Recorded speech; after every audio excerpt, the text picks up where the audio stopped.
હું ના કેતો હવે રિયલ.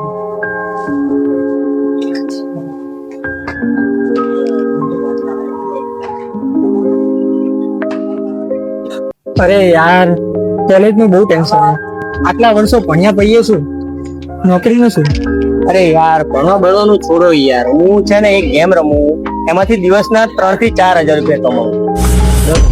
એમાં તમે રમશો ને માલા માલ થઈ જશો, ગાડી લઈને. હા, એટલે જ હમણાંથી તારા જોડેથી પૈસા બહુ છે, તો નવા નવા કપડા પહેરે છે, તો એક કામ કર, મને બી શીખવાડ ને કેમ. અરે જો હા. તું પણ અરે યાર, આ ગેમ ના ચક્કરમાં ના પડશો, આમાં તમારી જિંદગી ખરાબ થઈ જશે. આમાં અને ઘણા લોકોની જિંદગી ખરાબ થઈ જાય છે. ના ના યાર, હું તો દરરોજ કમાવું જ છું. જો તને ખોટું લાગતું તો તું જઈશ.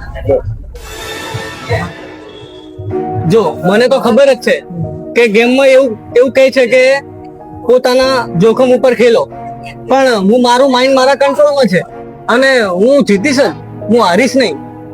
હું જીતીશ જ.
એ ભાવેશ તો લાઈવ આવ્યો.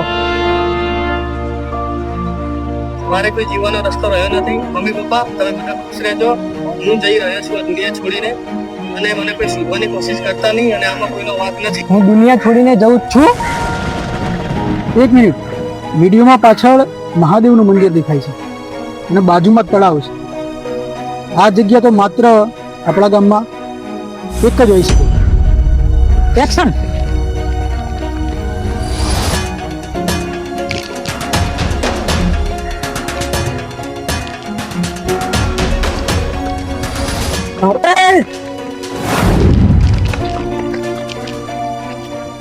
ભાવેશ આવું ના કરીશ, વાત તો સાંભળી લે. હવે આવું કેમ કર્યું છે? હું ગેમ રમતો હતો, એમાં મારે 20 લાખનું દેવું થઈ ગયું, એટલે હું ઘરે કે એમ નથી, એટલે ભાઈ મારે આના સિવાય બીજો કોઈ રસ્તો જ નહોતો. મેં પહેલા જ સમજાવ્યું કે આ ગેમના રવાડે ના ચડે, કારણ કે બધી જ ગેમો ફ્રોડ હોય છે. અને હા, આમાં માત્ર તારી એકની જિંદગી બરબાદ નથી થઈ, આમાં કેટલાય હજારો ભારતના છોકરાઓ, યુવાનો તારા જેવા બરબાદ થઈ ગયા છે. કારણ કે ઓનલાઈન પ્લેટફોર્મ પર જેટલી પણ ગેમો છે એ માત્ર ને માત્ર એક વેપાર છે, એક બિઝનેસ છે, અને યુવાનોને ફસાવવાનું એક ષડયંત્ર છે. આ ગેમ તમને કોઈ પૈસા જીતાડીને લાખોપતિ નથી બનાવતી. આ એક સાયકોલોજીકલી ટ્રેપ છે, અને એ ટ્રેપમાં દરેક આજના યુવાનો ફસાય છે. અને ભણવા ગણવાની લાઈનને છોડીને જ્યારે તમે આવી ગેમમાં પડો છો અને ઓનલાઈન પૈસા કમાવાની લાલચમાં તમે જ્યારે આવી જાઓ છો, ત્યારે આવી રીતે જિંદગી બરબાદ થાય છે. અને ભાવેશ, મરવું એ એકમાત્ર રસ્તો નથી. ઘણા રસ્તા છે કે જેમાંથી આપણે બહાર નીકળી શકીએ અને એક નવી જિંદગીની શરૂઆત કરી શકીએ. મરનાર લોકો તો કાયર હોય છે, પણ જે પરિસ્થિતિ સામે અને સમસ્યાઓ સામે જે લડી જાય, એનું નામ જ એક વીર પુરુષ કહેવાય, અને એનું નામ જ એક માણસ કહેવાય. તો હવે જે કાંઈ થયું એમાં અમે તને બને એટલી મદદ કરશું, પણ આજ પછી ક્યારેય કોઈ ઓનલાઈન પ્લેટફોર્મ પર જેટલી પણ ગેમો છે એ કોઈ પણ ગેમ રમવાની કોશિશ કરવી નહીં, અને કોઈ પણ પૈસાની લાલચમાં શોર્ટકટના રસ્તામાં આવવું નહીં. અને તમે પણ તમારા બાળકોને જરૂરથી સંભાળજો. એક મા બાપ તરીકેની અને એક વાલી તરીકેની ફરજ નિભાવજો. બાળક ફોનમાં શું કરી રહ્યું છે અને કઈ ગેમો રમી છે એના પર જરૂર ધ્યાન આપજો.